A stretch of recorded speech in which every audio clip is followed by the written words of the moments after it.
Made it through the rain, made it through the storm. Watch what I say, tongue sharper than the sword. Made it through the rain, made it through the storm.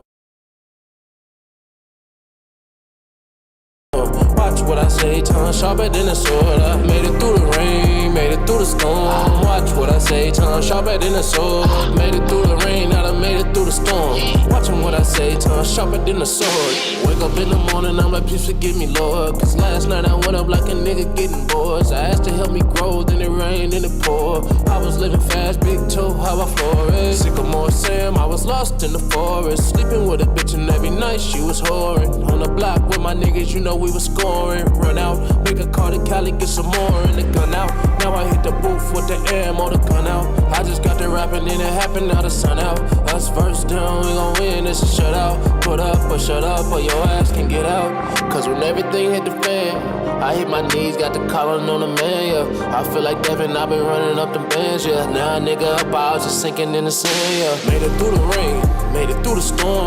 Watch what I say, tongue sharper than the sword. Made it through the rain, made it through the storm. Watch what I say, tongue sharper than a sword. I made it through the rain, made it through the storm. Watch what I say, tongue sharper than a sword. Made it through the rain, I done made it through the storm. Watching what I say, tongue sharper than a sword. It was crunch time, blast for the throwing up the force. Put my hands together and it started open doors. Nigga fuck a wave, cause I know it hit the shore. Before you go and do a little nigga, are you sure? Hit the party and that nigga pull that mop out.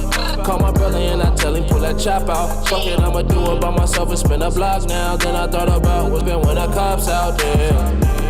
My nigga 5 on the side on me. If I won't do it, then he said that he gon' ride for me. We don't get caught, we hit the stand and he gon' lie for me. A couple times I really seen that nigga cry for me. He told me straight up, nigga, wait up. Cause you come from a hood and your face way too gator. Them niggas is pussy, if them niggas keep on playing, then somebody gonna fuck him. And I trusted what he said.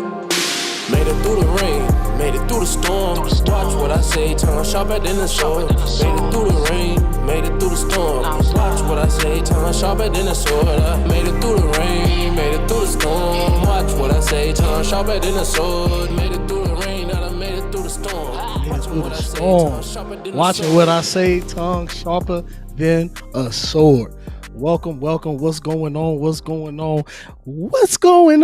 I was trying to see if I was gonna go high, if I was gonna go low that time. I got the high one out. What's going on, everybody? Welcome to the Freedom Finders Mental Health Webinar. I know it's not Mental Health Awareness Month no more, but it's all good. Mental health awareness is all year round, all your life. So welcome. We appreciate everyone for joining. Whoever's in the building right now, we appreciate you. Thank you so much. And if you didn't have a chance to go see the first 3 sessions back in May, oh man, you missing out.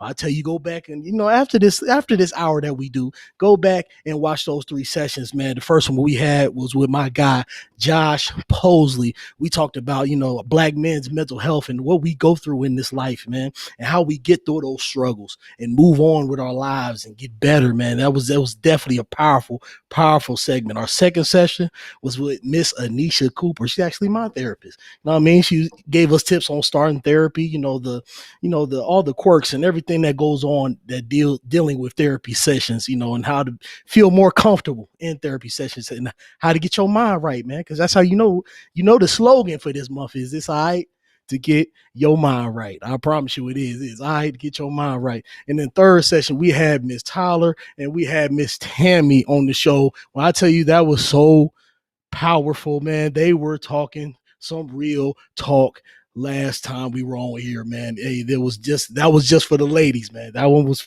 for the ladies and they did their thing. So go back and watch those 3 sessions. I promise you're going to get a lot from them. I promise you. So, what we going to do today, we have a special guest with us today. We're talking about pretty much moving forward. Throughout the mental health sessions, this month or this past month, we've been talking about dealing with your past and getting through it and talking through it, going to therapy, seeking therapy, dealing with things in your past. Today, we're going to be talking about moving forward. Once you've gotten a good grasp on your mental health, once you're ready to take that step and go into God's purpose and what he has for your life, that's what we're going to be talking about today. How to get out of the comfort zone, be uncomfortable, man. I'm taking your stuff, Jason. You know what I mean? So why don't we go ahead and bring in our guest? Hey, the Jason, the inspiration, Mr. Jason Van Gardner. What's going on, man? What's going on? What's going on? What's going on? How you feeling? How you feeling this beautiful afternoon? What's going on, superstars? My main man, Chris, in the Hey, building. Man, I've been looking hey. forward to this all month. Looking forward to this Mm-hmm. session, man. Let me say this before we get into anything. I am so proud of you. I'm talking directly to you, my man. I am so proud of you for even stepping out of your comfort zone and launching out and doing this webinar to touch on this such a crucial conversation and a crucial topic that has been submerged. And I really appreciate you bringing this to light and bringing this to the social media platforms to have these conversations. All those past guests you talked about, man, they Mm-hmm. killed. They killed it, man. Killed it. And the way you facilitated it and the information that was provided, I'm just going to reiterate it. If you have not checked out those first 3 sessions, you are missing out. So make sure you go back and check out those sessions because they were vital. I don't think you can find that type of information anywhere on social media.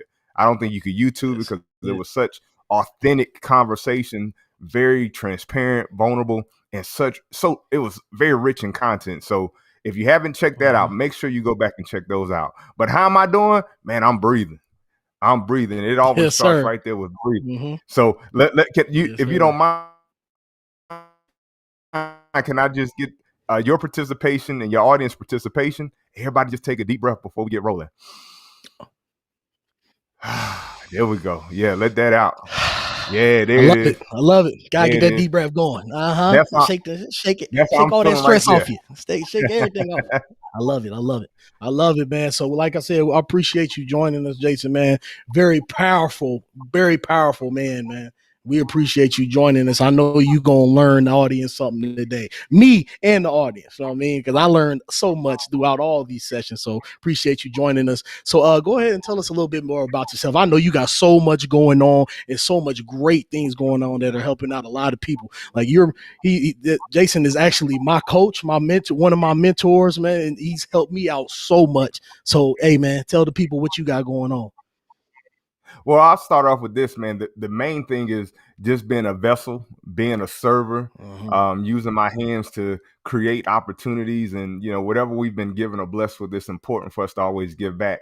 So right now, the biggest focus that we have right now, we have the Crush the Comfort Zone program, which it's now turned into a small group coaching session as well. It comes with a mastermind course, so you can go through that and learn how to crush the comfort zone. But the new one that we're launching that I'm really excited about is just really helping people to get into their public speaking or learning how to public speak and be more effective in that. I believe everybody in this world has a message, and a lot of times people are afraid to share their message because they don't know how to share it. I've been teaching public speaking for the past 20 years, and that's really my calling and my legacy that I love to share with people is to teach them how to feel comfortable sharing their message, overcoming speech anxiety, getting over the hot sweats and the heebie-jeebies in your stomach when you have to share something. So that's the big program that we're launching. Don't just communicate, connect, because everybody knows how to communicate. Mm-hmm. Everybody knows how to talk, but we want to really specify and equip people on how to connect with their audience, how to connect people to their message, so it creates a movement and moves people into some type of action. So that's the main focus right now. Outside of that, man, we just serving, brother. That's the main thing. When we wake up, we looking to how to make this world a better place. And I know that sounds crazy, but I am one of those crazy people that believe that every day I wake up, purpose is sitting there at my bedside saying, let's roll. What are we going after today? And I'm just one of those people that believe that we have an opportunity that if we see issues or challenges, if we don't see anybody else doing it, don't wait.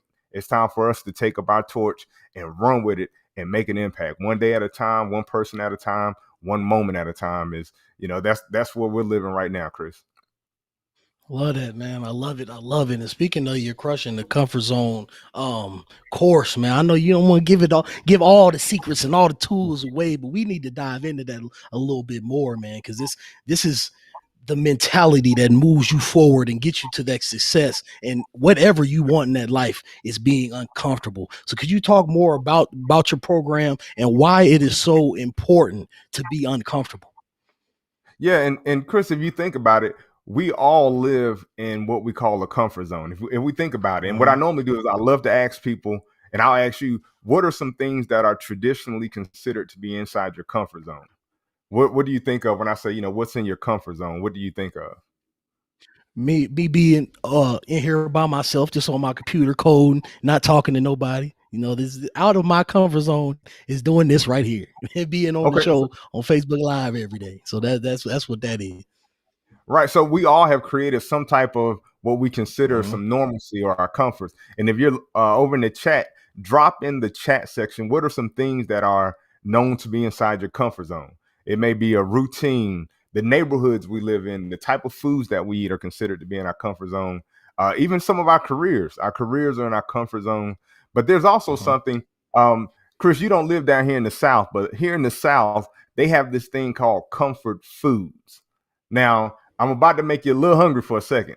When you think of comfort foods, we talking about fried chicken. Yeah, fried chicken. Come on. In the Come on. South, Come on. we consider gravy a beverage, right? So we Come on. talking about gravy, biscuits and gravy, and Mhm. chocolate cake, cookies, pasta. Man, I'm getting a little hungry right now, so let me Mhm. pause on that for a second. It's But dinner those time too things, now.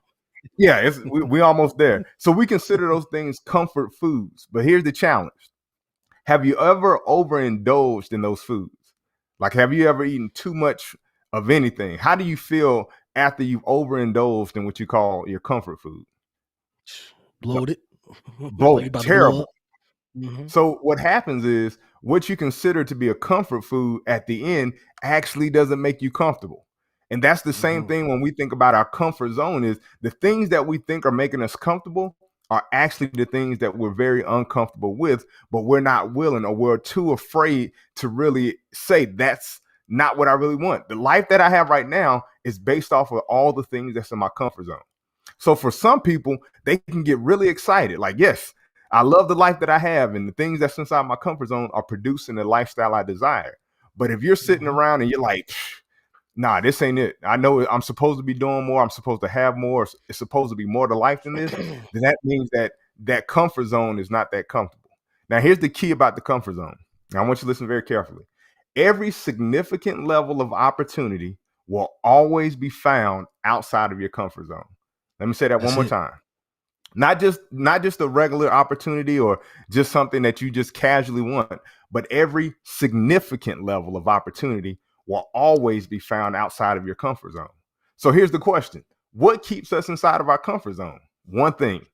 One thing keeps us. I'm gonna ask y'all the question over in your chat. What's the one thing that you think keeps us inside of our comfort zone?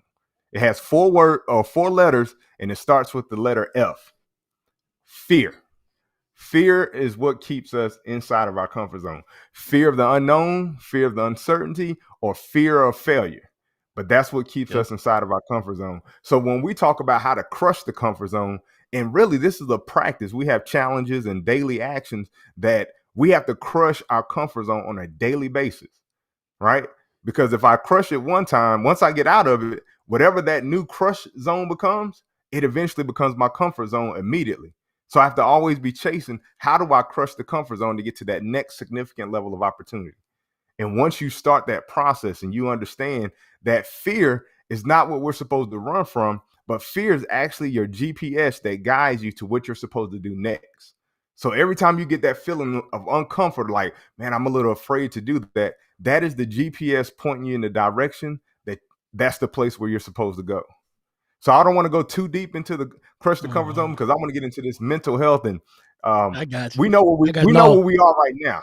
I know where Mhm. we are right now, but I want to talk about where we came from. How did we get here? Because Uh-huh. this, That's exact. That was my next that was my next thing for you because I know you you dabbled in sports a little bit. You was pretty all right. Know what I mean, you was pretty good. Know what I okay, mean, I was you okay. know, nah, I'm being modest, man. Jason was cold on the field now. So I know growing up an athlete, growing up a big time athlete and doing the things that you did. I wanted to ask you the question of how did you handle that transition from sports, that being your identity, that being like, man, this is what I do. What else can I do with my life? You know what I mean? What is that? How was that transition for you from sports? And once that was over, the real world. Yeah. Well, see, it actually it goes back to even before getting into the athletic arena. I was raised. I'm the Okay. youngest of 6 children, right? All of my siblings have a different type of talent. They can all sing. And we grew up in the church. My father was a pastor, my mother was an evangelist. So we grew up in the church, and if you didn't sing or play an instrument in the church, it was kind of like, what are you even doing there? Right. So my siblings could sing, play instruments, and I can keep a beat on the drum, but not to a significant level that I felt like, yeah, this is what I'm going to do. And I found myself being the youngest, looking up at everybody like, man, what are my gifts and what are my talents? How can God use me? And I don't have what I considered at the time a talent that could be utilized in the ministry. Chris, being honest, the only thing that I enjoyed doing, I had a loud mouth, I enjoyed fighting, and I enjoyed chasing females. And none of that was going to work in the church, right? I couldn't plug that in. That's how it is. So I found myself always questioning, what is my gift? What is my purpose? And most people in life, that's a pivotal question that we all have to answer to start to get picked, because otherwise, every day we are asking ourselves, what am I here for? What's my purpose? And that's like trying to run a race and every day having to go back to the starter blocks. You can never get to the checkpoint or to the finish line if you're always going to start back over at the starting blocks. So when we ask ourselves that question, what is my purpose and all that, I found myself struggling in my younger ages, trying to figure out, what I fit in. And I found myself playing sports and excelling, but I really didn't believe the hype about me being a good athlete, right? It was kind of like football is cool, sports is cool, but my family is a artist family. They sing, and I don't have those talents. So I would look at myself in the mirror, like, even though I could get these highlights and shine on the field, I still didn't feel worthy enough because I didn't meet the standards that I had created based off what my siblings are, right? So it took me years to get to that point to where when I stepped on the field, that became where I got my applause or where I felt my belonging was. So I built myself around from the age of 7 going all the way up to college. Like, the only thing I want to do to give back to my family was I have to go to the league. So I was 100% set on playing professional sports to provide for my family. I can't sing, but this will be my significance. And when I got to high school, everything on that path was just flowing. Things were coming in place, started getting offers from D1 schools. Everything was looking good. My senior year, this was going to be my biggest year. The scouts were lining up, and I found out 2 weeks before our first game that I was not going to be able to play football my senior year. And let me tell you something, that was absolutely devastating. And when I say devastating, a 17-year-old laid out on the floor in the front of his bed, completely distraught, like, what am I going to do now? Right. And I remember my mother walking into the room, and she was like, what's wrong, son? What's going on? And I'm like, Mom, I'm not going to get to play football this year. I've never not played football since I was 7. And it was like everything that I thought, all of my dreams, all of my hopes, my identity were completely crushed in that moment. And I remember my mom looking at me saying, football does not define who you are or who you're going to be. And I was like, cool, that sounds good in the moment, but right now I'm a 17-year-old that's completely distraught. But those words never left, because when I look back now throughout the course of life, those were very pivotal words, because it sent the light bulb off and made me start to chase and have to think about something different. Because sometimes we can have our own path or be on a path, and we all know how life is. Life can throw you a curveball. And that's one of the greatest tips that we can really appreciate and understand and embrace, is that the course that we decide for ourselves may not always be the course that we end up on. So on this road, on this route and journey of life, we can expect some detours, but still we can enjoy the journey and enjoy where we're at on the way to where we're going. So getting through our high school and not playing ball that year was like a major blow. And I ended up losing most of my D1 scholarships, just completely went out the door. Our first game that Friday night, I remember the coaches, I saw them in their, their paraphernalia and Clemson. And I'm like, yeah, they here. But they came up to my coach and was like, well, we're kind of here for Jason, but we see he's not playing. And I end up being labeled kind of a trouble athlete, which, long story short, I didn't do what I needed to do in the classroom. So all of you young athletes, you young out there, you have to take care of what you have to take care of to be what it is you're going to be. Don't leave that to anybody else. Don't leave that to anybody else. Make sure you do what you have to do because it's your life and it's your future. So don't leave it in the hands of anybody else. That's just kind of a sidebar conversation. But Yep. I didn't do what I needed to do, and I wasn't eligible my senior year. So after that, I ended up just going to a school just to go. I didn't apply because my whole senior year, my mental space was so wrapped with what I didn't have that I almost like gave up on what I could have. And there was a scout from a D3 school that came in and was like, what school are you going to? I was like, man, I don't know. I don't even care. He was like, well, you're coming here. And they applied for everything. And I ended up going to school up in Virginia playing ball, which I felt like it doesn't matter where I'm at, I can perform and shine.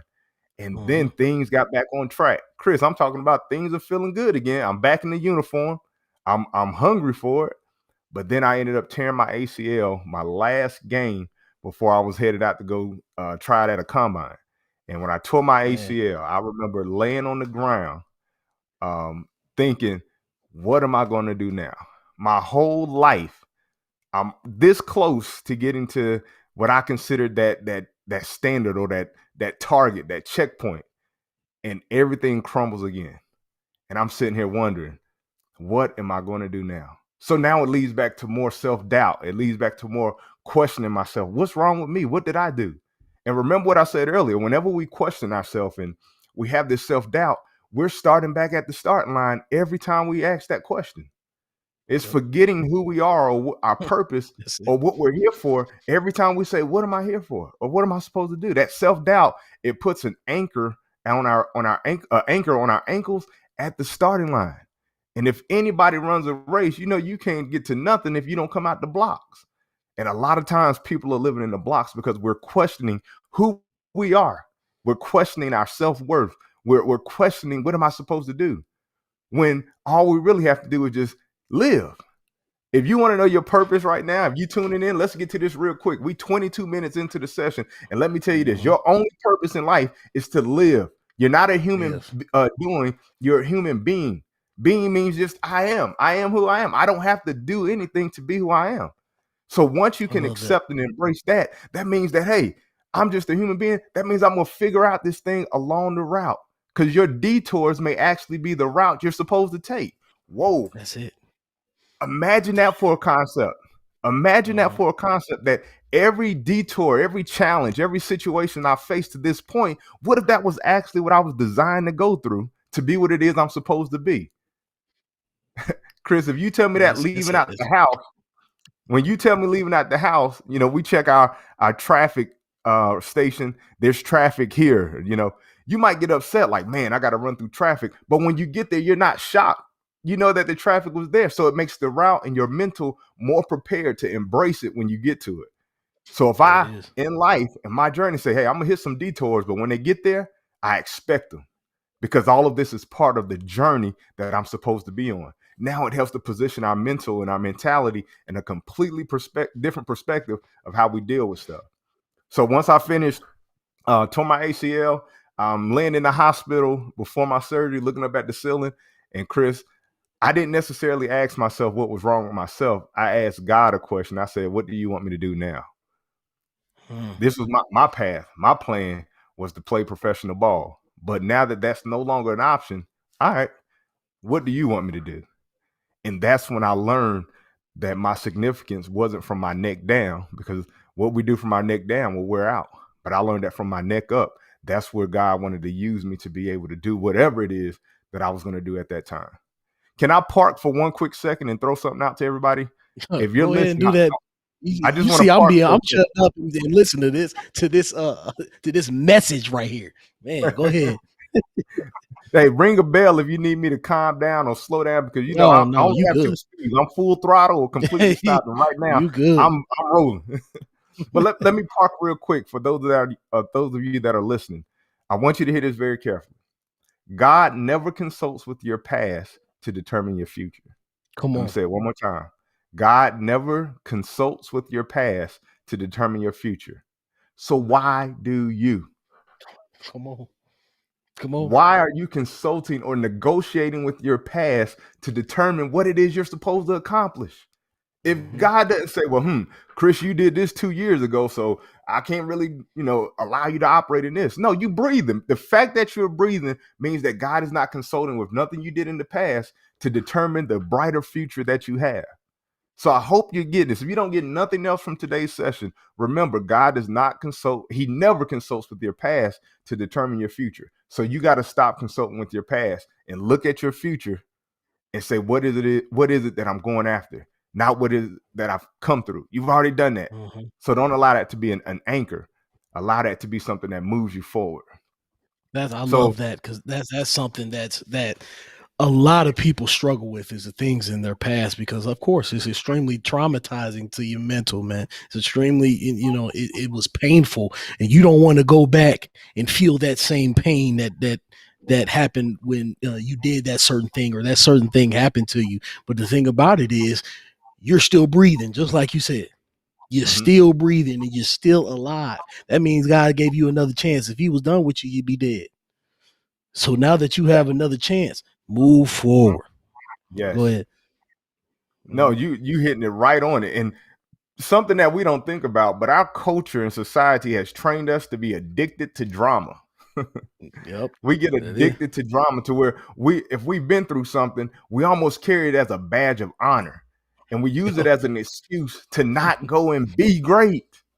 I've been through this, and we've been using it as an excuse because our society and our culture has dictated to us that we can be addicted to our drama so that we can use that as an excuse to be what it is we're supposed to be. So now we become mediocre. Did you know that 98% of people are living quiet lives of desperation? 98% of people are living quiet lives of desperation. And all that simply means is people know that they're supposed to be doing more, or they know that they're supposed to be operating at a higher level or higher frequency, but they settle for being where they are and not chasing it because they're afraid or holding on to their past. So they live quiet lives of desperation to where people are just sinking because they know they have something more, but they're afraid to go after it. And that's living in that comfort zone. And that's why we talk about crushing the comfort zone has nothing to do with these material opportunities.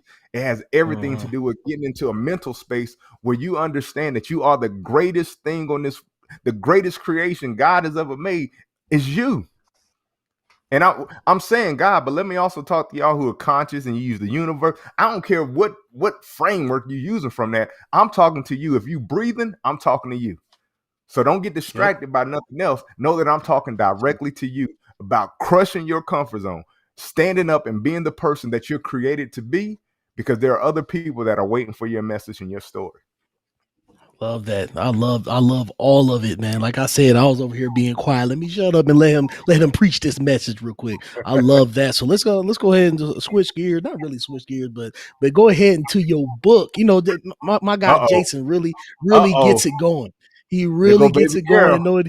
Come on. It's I Am an Enterprise. Y'all go ahead and check that out. We're gonna give y'all the plug. We're gonna give y'all the link at the end of the show, man. But what I want to move on to is this is in, I ain't gonna give all the game away, but just a little bit. It's in chapter 7 of your book. It's constructing your self-image. Could you tell us the importance of positive self-talk and really being extremely positive and uplifting to yourself? This is so important because it's not what we're taught, especially in our community. In our community, and I have my daughter, she's 3 now. And she's back in daycare since COVID and everything. And we had a situation, Chris, where one of the teachers kind of pulled us to the side after she had only been there a couple of days. Now I know who my daughter is. I've been with her every day since birth. So I know who my daughter is, right? I pour into her like we talking, I pour into her. But they pointed out one thing about her that they said, she don't let people bother. She's kind of, her name is Jasmine. We call her Jazzy. They were like, she's a little jazzy. Yeah, that's what we named her, right? But it wasn't making an excuse, but the fact that they approached us with just the negative piece of something that she did, but not about all the other things that we see her doing and that they sent us in the reports and stuff. So I had to back up and say, I can't allow anybody to defame her self-worth by pointing out just one negative thing. And because we've been raised in a culture and a society, all of us have experienced situations where people, they magnified the things that we didn't do right, and it made us start looking at ourselves from a very critical view versus seeing all the other things that we have that are great. If you were raised with Big Mama, or I don't know if some of y'all were raised with Spare the Ride, or what was it, Spare the Ride something with it.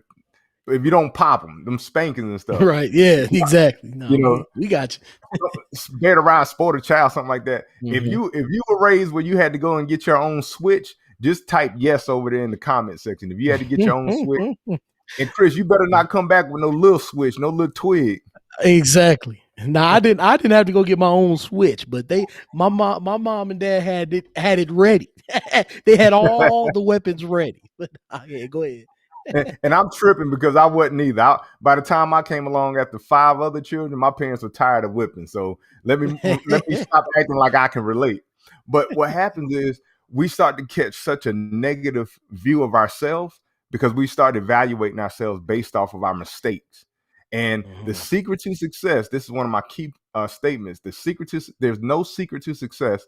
It comes from hard work and learning from our mistakes. So the fact that you've made mistakes, the fact that you've been through some stuff, those are actually ammunitions and fuel to help you move towards whatever it is you desire. They're not the things that's supposed to hold you as an anchor or hold you captive because you've done them. They are the bullets or the ammunition that you have to fire at the things that you ultimately desire. So if there's no secret to success, comes from hard work. We can't negate hard work and learning from your mistakes. You basically have your formula to whatever it is you want to accomplish. So it becomes important for us to be able to look in the mirror and see ourselves with the right perspective. Now let's dig into the mental side of that, because that's how you focus on developing your own self-image. But there's another chapter in the book where we talk about cut, copy, and paste. And this piece is where I wrote this book basically at the lowest point of my life. And you have to get the book to kind of read through the story. But my wife and I, we lost our first child. My wife found out she was pregnant. It was an ectopic pregnancy, and we ended up losing the child that same day. So for my life, I was looking forward to being a father when they told us that one moment, but at the next moment, it was child not gonna make it. And that's a part of that mental health that as men, women, I think may express and have a little bit more community around those situations. I found myself in a very lonely and isolated place because I didn't think anybody else had been through stuff like that. I didn't know how to process it. I didn't know how to reach out. So I found myself self-isolated. And even as a motivational speaker, I found myself starting to just sink. And the same thing that I've been telling people for years on my platforms, I had to start to eat my own words or utilize them. So what I did was I went pen to pad. And my book actually started off, it was just my journal. I was writing myself back into a good mental space. I didn't plan to share it with anybody. It was just, all right, what do I know that I need to write out so I can see it and say it to myself? And it ended up becoming a book. But this is my journal of how, at my lowest point, how I climbed the ladder back to where my mental space was healthy. And the cut, copy, and paste, it talks about how to author your own story. See, what we don't realize is the stuff that we've been through, it has a lot to do with perspective. Chris, you could have experienced something, and the only way it impacts you now is based off of how you're telling that story to yourself. Ooh, you understand that? good. How are you reliving that story? So there are some situations that I had to go back in life, just like when I couldn't play football anymore, my senior year. I had to go back and rewrite that story in my mind to move myself forward. Now, sidebar, Jason is not a therapist, because in therapy, you have to do the work. Counseling takes you back to it and helps you walk through those steps. Jason, fast forward, had to go back and say, all right, this happened to me. I accept that this happened and it hurt. But what did I learn from it? And I started changing my narrative and my story and writing the lessons that I learned that could help me to move forward, not the actual facts that took place that kept me captive. Just because it happened, you can accept that it happened, but my perspective or the narrative that I tell myself about it is what changes my output and what I do with it next. So we have to go back and process it, but how do we change the narrative? How do I look at it from a different perspective? Not the negative perspective, but how do I look at it from what did I gain from that? Because if it didn't kill me, it came to make me stronger. So what can I learn from that to help move me forward? I love that, because usually when people go back and look at what happened to them, it boggles them down. Like I said earlier, they think about the pain that it caused them. They think about how it hurt them. They think about the mistakes that they made and how dumb. Man, I was dumb, man. I Mhm. was worthless. I didn't do these things right, so I really can never do anything right because I messed up here. And that is not the case. Just like you said, because you're not dead, that means it was there to make you stronger. Like I had to do this very same thing when I was when I think about how I got kicked off the team at Virginia Tech. I kicked off the football team, and when I had to transfer, they kicked me off. At first, I was like, man, I'm this wasn't even my fault. They wasn't treating me right. They wasn't. It was all everybody else. It was nothing on Chris Harley. With nothing Chris Harley did. When the reality was, I didn't do what I was supposed to do at Virginia Tech. I didn't work as hard as I was supposed to do. I didn't work as hard in the classroom. I got terrible grades. I was doing everything that I wasn't supposed to, chasing after all these girls, doing all the other stuff that I wasn't supposed to be doing. What I had to do was look back at that and be like, Chris, you went through that so you could tell somebody else not to do that same thing. That's what God has brought you out of that for somebody else to not do that same thing. You have to tell your story like, hey man, this is not the way to go. Don't do the things that I did. Be different and be better, be great. Even though my life has turned out amazingly, I'm very blessed right now. It's the things about it is you make those mistakes so you can learn from them. Yeah. So I love that, Jason, man. I That love that so much. That's beautiful, Chris, because even when Mm-hmm. you think about what the Freedom Finder family's doing now and going to these high schools and speaking to these youth, if you're watching and you have a youth group or a school or young people, there's not a greater group that's out right now. I don't care who you look up on YouTube or social media. Appreciate There's it. not a greater group than these Freedom Finder brothers that are going back and serving their communities. Because what you're saying is you learn how to take that story and you rewrote it. I pulled this pen out. I want everybody to see this is one of the most powerful weapons that we have that you can pick up for real inexpensive, right? Because when you go back and you can say, all right, let me relook at how that story looked. What was my part? You can rewrite that story and say, well, what did I learn? What are the lessons I learned? And now you can share with other people. You can take it into yourself, or you can blame yourself, or you can rewrite Mm-hmm. it with a better script to tell. So that becomes significant when you're authoring your own story is now you get to tell the story that makes you the superstar. If I'm gonna write a That's it. book, Chris, let me tell you something. If I'm gonna write a book and I wrote one, I'm gonna be the man in my book. If I'm gonna do a Of movie, course. my character gonna be the man. They gonna be like, Mm-hmm. that dude was a bad dude because I wrote it. So when you think about it, you have to learn how to author your own story. Don't allow other people to influence you, or they don't get to co-create your story. That story is written between you and God.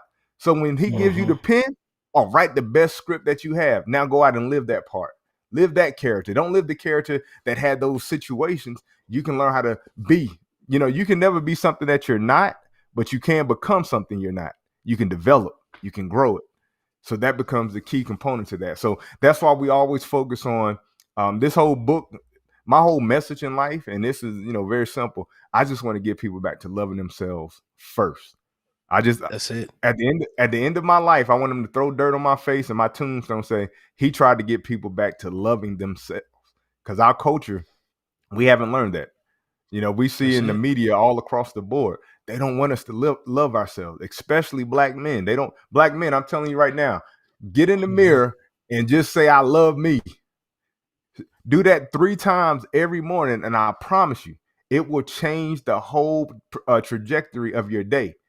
Wake up, get in the mirror and just say, hey, I love me. Pump yourself up. Quit talking down about yourself and quit waiting for somebody else to give you a compliment or tell you what you are or what you're not. You got a There mouthpiece. it is. Your mouth is used to build. It's the most effective and powerful weapon we have.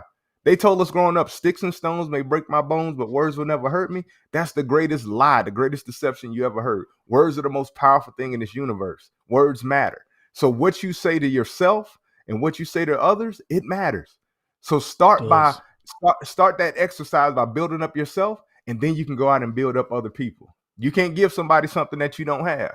So make sure you build yourself up, fill up your cup so that you can go and pour into others. I love that, Jason, man. I love it. I love it. I love it. Fill up your cup first. Just like you said, because if us as black men, if we're waiting on anybody to praise us and anybody to say anything nice about us, except if we're athletes or rappers, you're gonna be waiting for a long time. We far away from people accepting us and anything that is about us. So you have to encourage yourself. I love that, Jason. I love it. I love it. I love it. And it's something I have learned in my grown life over my 20s. This is what I learned. Learn to encourage my own self. Be powerful in my own self. Be encouraging in my own self. So that leads into my next question for you. So, like, what do you know now about your mental health that you wish you knew in your 20s and your formative years? One simple thing. I wish I knew it was okay to not be okay. Come on. Come on. I wish I knew that it was okay to not be okay. Now, because we were raised in that sports arena. I played Yep. with, a dislocated shoulder, dislocated finger. I was trained in the early days that unless you are dead, you contribute to your team, or unless your contribution hurts your team. But we played, we were trained to play through the pain. And that transferred over into our lives to where you could not be doing well, mental space. There are certain traumas and situations that we've all visibly seen or experienced that we had to suppress, like, okay, I got to make that okay. If you've been through situations, that's not okay. That's not normal. And you have to be able to say, hey, I'm not okay. And being able to get into a space where you can be transparent and share. Chris, when I was coming up, this is how my mental space was. We have friends, we have homeboys, we hang out with them. I was so afraid of not being okay or not appearing to be okay that even to my close friends, when I felt like I might have been going through something and I wanted to share, if somebody said anything or if I thought somebody was like, uh-oh, I immediately just jumped back into my shell and I wouldn't share that. I would go back into that cool dude. Yeah, man, I'm good. I'm good. And saying that you're good when you're not good is confusing to your own mental space. Exactly. And you can lie to a lot of people, but you can't lie to yourself. And I found myself and I say between the hours of 12 midnight and 4 o'clock in the morning, our bodies do like this CAT scan. When you're laying in the bed, your spirit does like this CAT scan to see what's missing or where you have these empty holes. And around between 18 and 21, I found myself being the loudest dude in the club, partying, going hard. But then when I went home between 12 and 4 p.m. or 4 a.m., my pillow was wet with tears because I was so empty. I was Yep. hurting from not being okay because I went through all this traumatic stuff in those time periods that I was telling myself while I was alert that I'm okay. But when your body's at rest and your spirit is settled down, it'll show you where those empty pockets and holes are. And I found myself experiencing between 12 and 4 a.m. these hard conversations and these painful feelings like I'm not okay. But I didn't know who to tell. I didn't know about counseling. And I grew up in the church where they just say, you just pray about it. Come down to the altar. Leave it at the altar. You Yeah, can you do can leave a lot both. of stuff at the altar, but you get up, you tie a string to it, it's gonna follow you. So Come until on. you deal with it, like I love prayer. It's good to be in communication and however you practice your connection with your higher power, but there are professionals that you have to go that help you to do the work. It's like playing a pickup game of football in the street and going in and playing in a organized system. There's certain rules, there's certain ways to practice. There's things that the coaches know that you don't know that helps you to bring out the best in you. That's the same thing. So getting into a professional setting. So I wish I had known, especially to all you college students that are listening, y'all get free counseling sessions. Check your tuition. You already paying for it. Free. You get six sessions to go talk to a counselor. Go and do it. Just if you go in there for the first day and say, look, I don't even know what I'm doing here, but I heard Brother Jason on there talking about I get 6 sessions. Hey, if it's in my tuition and I'm paying for it, I'm taking advantage of it. So go and see those counselors and at least start, investigate, become aware of how to start this conversation. Several of your previous guests have talked about how to get this ball rolling. And what it really comes down to is being able to crush the comfort zone and not being afraid of what other people may say, and getting out of your comfort zone to find your significant level of opportunity. In this case, it's a significant level of mental healing. And I'm telling you right now, when your mental and spirit and physical all align, it is the greatest place. It's better than winning the lottery. You're building yourself, builds your wealth, but you got to build yourself first. And getting out of that comfort zone with your mental health is something that, getting out of my comfort zone, my mental health is something that I really struggle with. And I only got the ball rolling until it was like, okay, I can't feel no lower than this. I can't feel no worse than this. Something has to give. I got to get better. Now, I don't care what anybody said, how anybody thinks about me, what anybody has to say. I'm going to therapy. Yeah, I got to get my mind right. It has to happen. And that's the place that people really have to get to. You got to, it has to be, you getting better has to be more important than what people think about you and what people say about you. So that's what it's about. You getting better and you fulfilling your destiny and your purpose for this life has to be more important than anything in the world. That's how you get the ball rolling on getting your mind right, man. So like I said, that's the slogan for this month. Is it's all right to get your mind right. Get your It mind is all right. I promise you it's all right, man. I promise. But yeah, Jason, man, we gonna switch gears a little bit. I love to ask all my married brothers this question, man. So hit that on there. come on now, husband. I love that. Let me take you to that next one. Come on, husband. And then let me take you to that next one. Now this the real one right here. And then let me take you to the bottom feed. Yes, let's get that hey. So this is what I'm saying. This is a level that I'm trying to get to. I'm working on this so much, working on myself, working on, the things that I need to do to become a husband, become a dad, you know what I mean? So what are some of the secrets to marriage and the secrets to being with a woman long term? Boy, you said a mouthful. That's a whole nother show, but I'm about to give you the straight drop. I'm gonna give you the straight drop. And it goes back to, it ties directly into the conversation that we're having and even the purpose of these webinars. What it really takes, and this is the advice. My wife and I, we have a program called Couples Connect, where we just bring couples together, and it's really focused around the connection piece and the communication piece.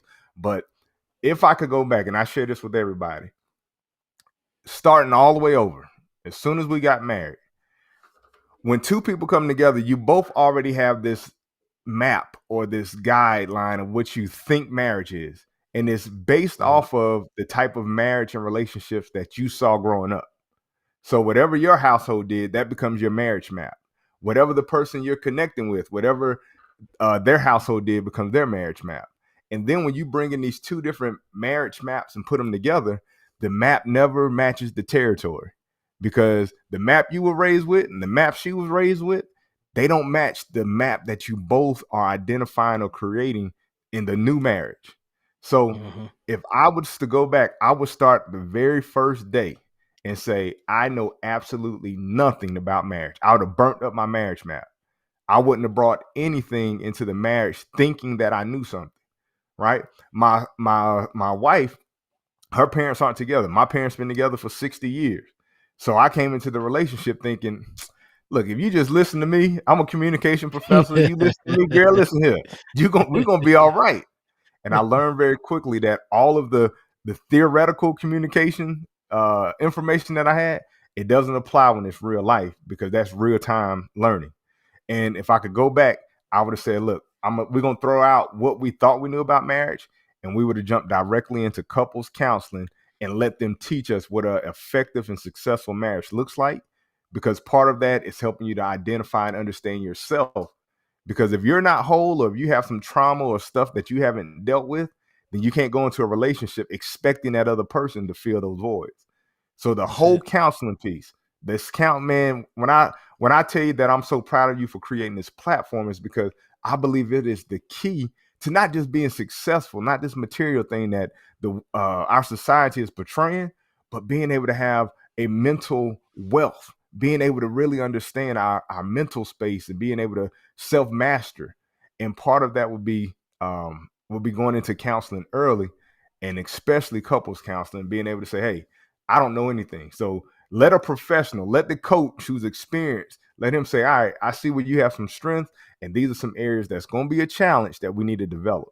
So to all of my brothers that are single, let me talk to you first. Do your work first. Because once a lot of times guys are like, man, I can't find nobody out here. I'm ready to get married. I can't find nobody. Well, first you got to make sure that you are ready to marry yourself. Make sure you marriage material. Make sure you're in a place where you've dealt with your trauma and triggers, and you may have even were raised with a good life. But remember this marriage map. Your marriage map is not going to meet the same marriage map with whoever you connect with. So make sure you're taking time for yourself and understanding yourself and getting yourself to a place to where you're open to connect to somebody, and whatever they bring in, that you're both willing to start and say, okay, we appreciate what we saw. That was our foundation. But the two of us, we're the engineers and the architects on how we're going to build our marriage. So I always encourage my single brothers, you do your work first. And then when you get to that point, make sure it's like, hey, let's go in this thing together.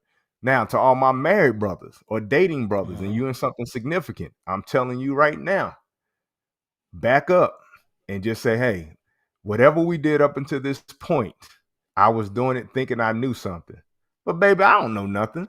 We need to get some help to make sure, because I want this thing to last forever. And I want to make sure we understand ourselves so that we can understand each other, so that we can understand what a marriage, an effective marriage, what does that look like?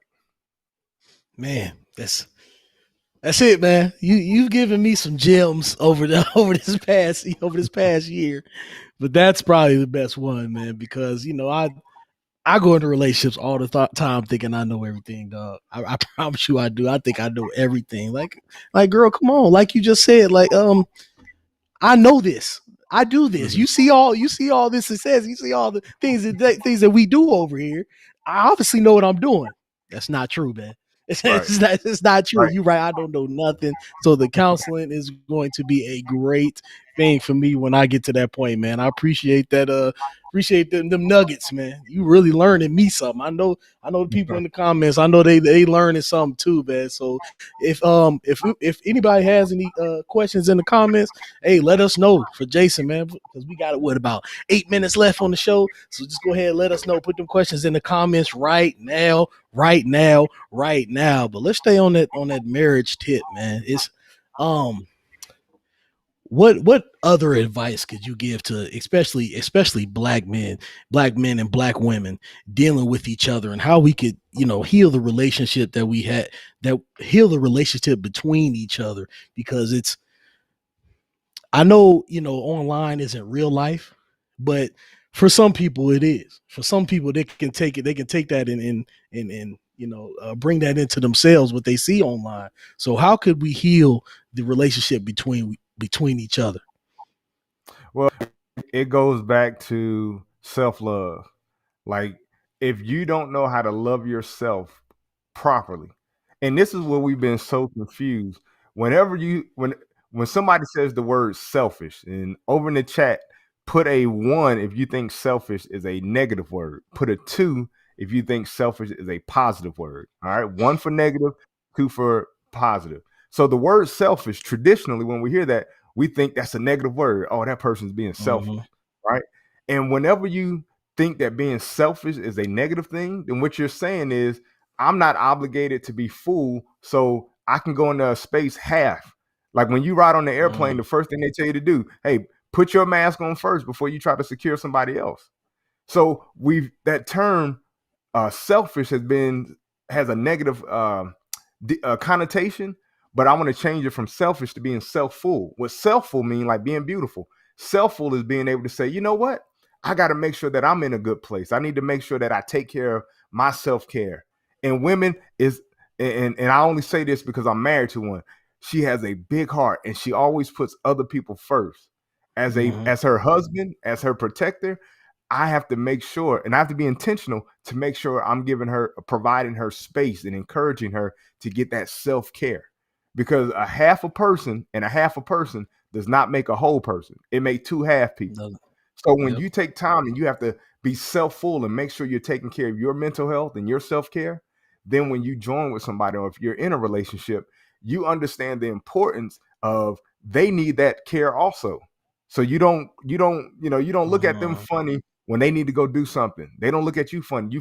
You find that to be a huge pivotal point of developing the relationship. Sometimes people get in a relationship and they want to squeeze the person because they're empty. It's like a fruit or orange or a lemon. You can't squeeze out of somebody else to fill yourself.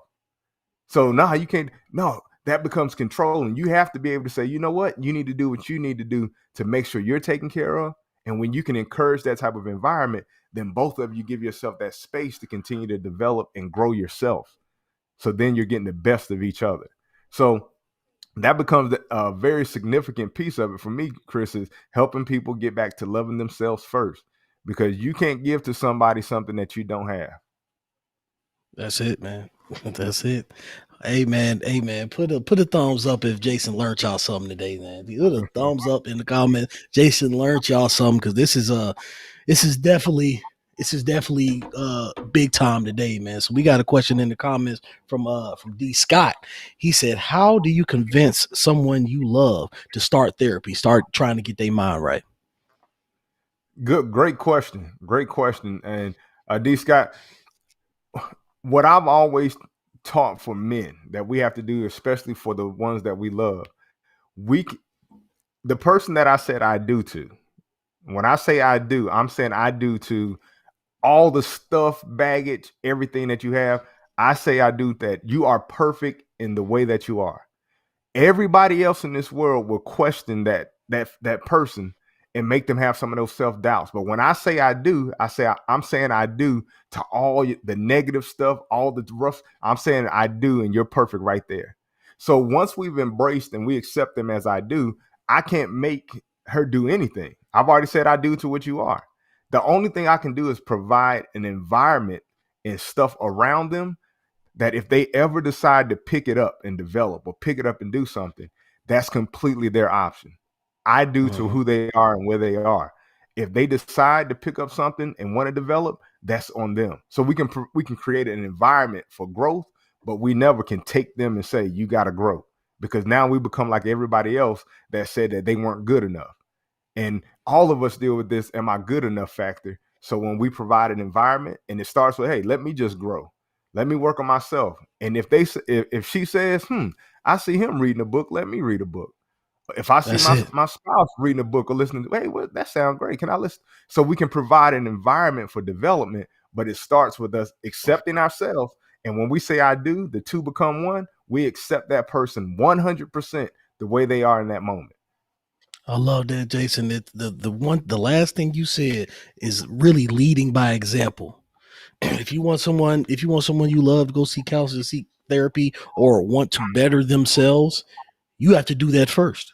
You have to lead by example. That's the best example that you could give them, and the best push that you can give them. Because once you take care of yourself, and once you better yourself, go to counseling, go to therapy, now you're all happy, and now you're all successful. Now you're doing the things that you want to do. That's gonna make them like, well, if he could do it, then I definitely can. So it's all about leading by example with this life, man. You can't really tell anybody to do anything. Just like you said, it's all about leading by example. That's it. You can lead by example. I'm gonna throw another one at you. Not only just lead by example, but you also have to follow by example. Okay. For men, we naturally want to lead. But if we learn how to follow, my wife is smarter than me. My wife is awesome.